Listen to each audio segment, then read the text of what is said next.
Agricultores do Rio Grande do Sul, pressionados pelo peso das dívidas, intensificaram seus protestos nesta semana.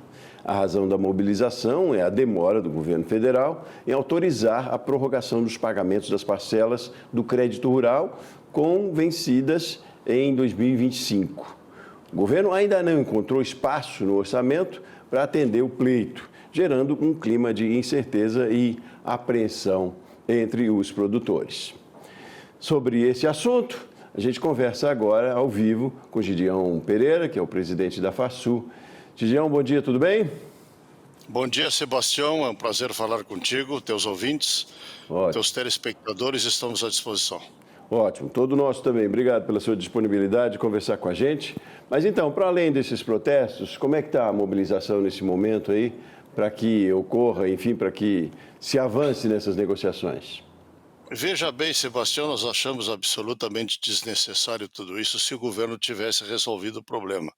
Porque já desde o ano passado, nem foi deste ano passado nós já tivemos algumas reuniões quando tivemos o problema ano passado e o problema apenas se repetiu esse ano. Ou seja, os produtores, mais uma vez por uma questão climática, estão com grandes dificuldades porque a colheita no Rio Grande do Sul, que segundo dados da Emater, que inclusive foram reatualizados ontem, o Rio Grande do Sul, que tinha uma expectativa de colher 25 milhões de toneladas de soja, colheu menos de 15, 14,3, algo por aí.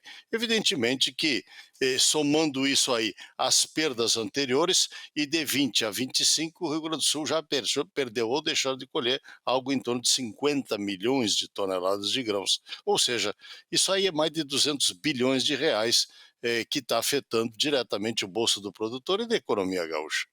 Pois é, agora o governo alega dificuldades orçamentárias, né, presidente? E qual é a solução ou alternativa?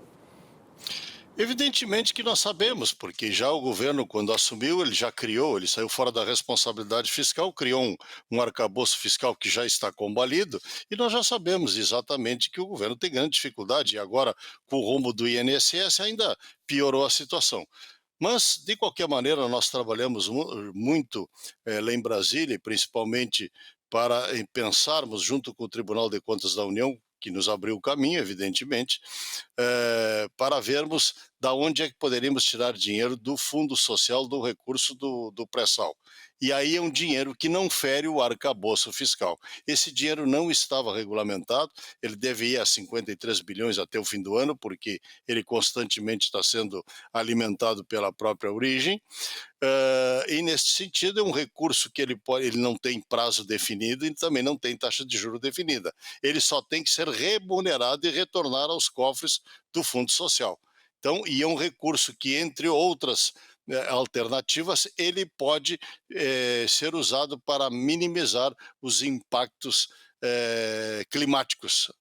Então, na realidade, nós achamos esse fundo, levamos ao Ministério da Fazenda, ele não estava regulamentado, diz passagem, levamos ao Ministério da Fazenda e, coincidentemente ou não, 2 semanas depois saiu a regulamentação, o governo pegou uma parte dele e largou no Minha Casa Mais Vida e ainda deixou os produtores rurais na mesma situação. Então, realmente, caminhos existem, nós sabemos que existem, sem ferir as finanças do país que já estão combalidas, evidentemente, e poderíamos caminhar nesse sentido. Porque, na realidade, o que nós vemos é que o sistema exauriu, porque não há gestão, não existe capital que aguente 4 anos de seca com 2 grandes catástrofes de enchentes pelo meio. Ou seja, a mudança climática está aí. Nós precisamos minimizar os impactos e transferir renda, de alguma forma fazer com que o produtor possa voltar à atividade e também que ele possa fazer os investimentos necessários em irrigação principalmente, que ele possa fazer isso aí para evitar qualquer crise climática que ainda está por aí. E é preciso uma atenção especial para o Rio Grande do Sul, né? Não é por acaso, não é por nada, né? Todo mundo sabe o que aconteceu no Rio Grande do Sul, para além das safras com seca, né? O problema que a gente teve enorme no Rio Grande do Sul no último ano. E você colocou para a gente aqui algumas questões imediatas já de consequência, né? De perdas, inclusive. E para o futuro, para as próximas safras, como é que se pode pensar numa próxima safra numa situação tão instável como essa agora? Justamente isso que nós estamos colocando. O que nós colocamos ao governo? Quando nós podíamos e estávamos capitalizados para fazermos irrigação, para resolvermos o problema das secas do Rio Grande do Sul, as questões ambientais, muitas pessoas que andam por aí que têm cargo e a caneta pesada na mão, não permitiam que o produtor investisse em reservação de água, por questões legais. Bom, isto passou. E no momento que agora que nós conseguimos minimizar esses impactos e tivemos uma colaboração muito forte do governo do estado, da Secretaria do Meio Ambiente do estado do Rio Grande do Sul, o produtor ficou descapitalizado. E não é só o produtor, é o sistema como um todo que se esgotou, porque, convenhamos, todos esses anos com secas e enchentes, nós vemos que não há gestão. É o sistema financeiro que está com dificuldade para seguir financiando os produtores, o sistema cooperativo com a mesma dificuldade também, as cerealistas, os comerciantes de insumos da lavoura que faziam o sistema barter, entrega hoje para receber na safra, todo o sistema se esgotou. Então, se não houver uma situação nova, realmente nós vamos ter, inclusive, a possibilidade de uma diminuição da área semeada na próxima safra aqui no estado do Rio Grande do Sul, que já começa agora com a lavoura de trigo. Então, o que nós estamos pedindo ao governo? 20 anos de prazo, com juro compatível, que seria feito e financiado por este Fundo Social do Pré-Sal, e nesse ponto nós melhoraríamos a capacidade de pagamento do produtor e colocaríamos que esse produtor, para acessar, ele teria que se comprometer sim, com algum tipo de investimento para minimizar os impactos da seca ou das secas futuras que ainda poderão vir, porque se nós admitirmos que estamos vivendo e temos uma mudança climática, então nós temos que nos tornar mais eficazes para enfrentar essa situação. Agora, isso tem investimento, investimento pesado, porque reservação de água não é algo barato, construção e aquisição de pivôs não é barato, ou seja, carretéis para irrigação ou qualquer sistema, porque na realidade isto está colocado na mesa e o ano que vem, se vier outra seca, o que vamos fazer? Essa é a grande pergunta que também nenhum de nós tem essa resposta. Pois é, presidente, trazendo bem para um lado, eu diria, humanitário até, e social dessa questão. O que a gente tem visto dessas famílias de produtores, até pequenos e médios?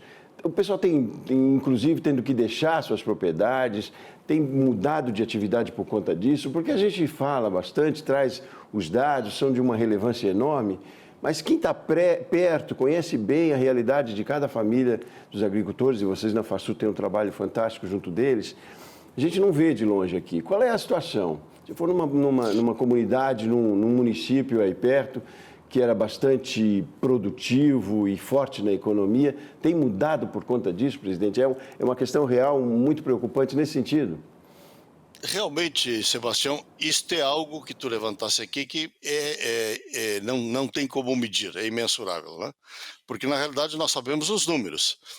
Perdemos tanto de safra, isso significou tanto X impacto na economia do bolso produtor e o agronegócio como um todo teve um impacto muito maior, interferindo diretamente no PIB do Rio Grande do Sul. Provavelmente, o Rio Grande do Sul tenha perdido um PIB entre 20 e 25 inteiro, pelas quebras agrícolas que vêm ocorrendo, visto que o Rio Grande do Sul é um forte estado agrícola do país. Agora, nós não conseguimos medir, evidentemente, o impacto na vida dos produtores. Isso nós não conseguimos medir.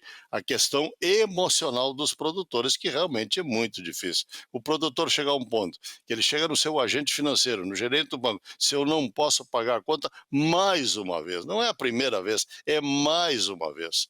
O banco diz, olha, eu não tenho como te renegociar a dívida, eu não tenho como te empurrar para frente. O produtor sem dinheiro, sem recurso, tendo a sua família para sustentar, quando ele chega de volta na sua propriedade rural, estou na estaca zero, sem recurso, sem dinheiro, não sei o que fazer no futuro. Isso tem um impacto emocional muito e muito grande. Isso aí nós não temos como medir. Pois é um impacto imediato e para futuro, né?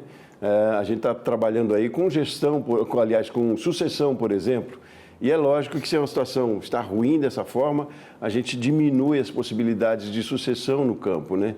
O que é muito ruim também. Bom, é urgente essa questão. Você sabe, presidente, estamos aqui sempre disponíveis para trazermos também para divulgarmos e para trazermos também essa demanda do campo. Contem sempre com a gente. Agora, presidente, antes de finalizar, não posso deixar de perguntar sobre essa questão da confirmação de um caso de gripe aviária num plantel comercial aí em Montenegro, né? Como é que o senhor está vendo essa situação também? Nos participe desse caso. Mais um desastre. Mais um desastre para a economia do Rio Grande do Sul. Porque, na realidade, agora nós temos que saber, a gripe aviária foi diagnosticada primeiro no zoológico de Canoas, aqui próximo a Porto Alegre. Agora parece que foi diagnosticada também numa granja já comercial, próximo. Então, na realidade, isso significa que tranca as exportações, que eu não sei se tranca só do Rio Grande do Sul ou se tranca do Brasil. Eu ainda não tenho essa informação. Mas, de qualquer maneira, isso é um desastre. Por quê? Porque o Brasil é o maior exportador mundial de frangos do mundo. O maior exportador mundial, perdão, é um pleonasmo. É o maior exportador mundial de grãos.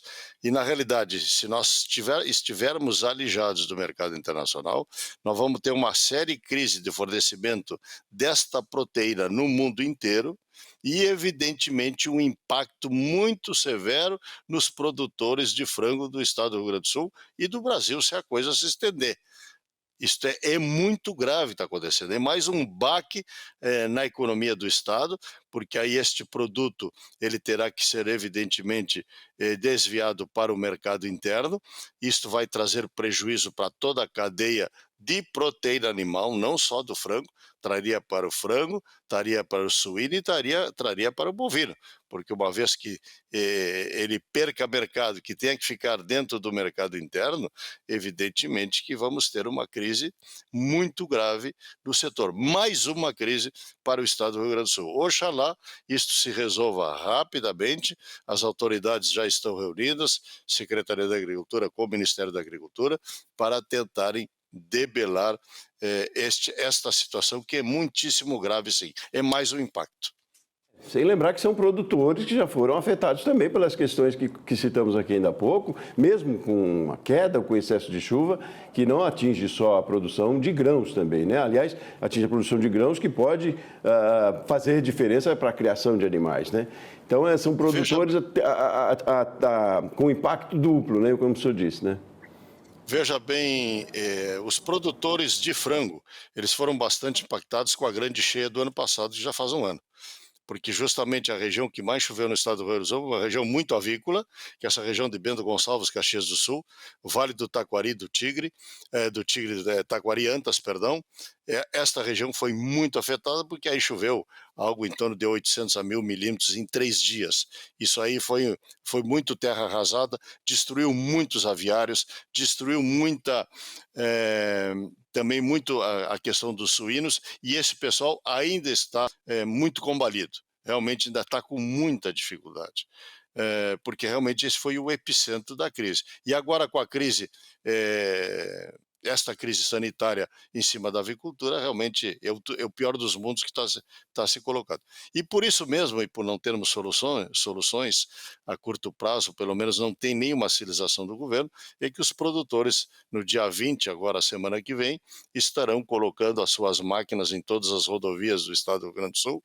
Isso já foi deliberado para que aconteça, para que nós possamos demonstrar a população urbana, inclusive, ainda que sim, não queremos trancar a vida de ninguém, absolutamente ninguém, mas estaremos ao longo das rodovias em vários pontos do estado do Rio Grande do Sul, enquanto a FETAG estará em Porto Alegre, em frente ao Ministério da Agricultura. Nós, da Federação da Agricultura, com os nossos sindicatos rurais, estaremos com os produtores no interior do estado, fazendo uma manifestação gigante para demonstrar ao governo federal que realmente estamos com muitos problemas no estado do Rio Grande do Sul, e a febre e a gripe suína, a gripe aviária, perdão, é mais uma delas. É mais uma crise que se instala no estado.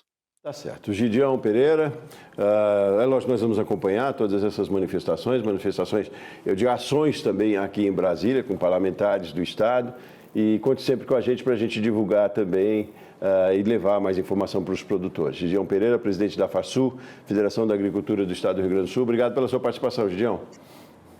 Obrigado, Sebastião Garcia. É sempre um prazer falar com vocês. Estamos sempre à disposição. Um bom dia a todos. Bom dia, bom dia.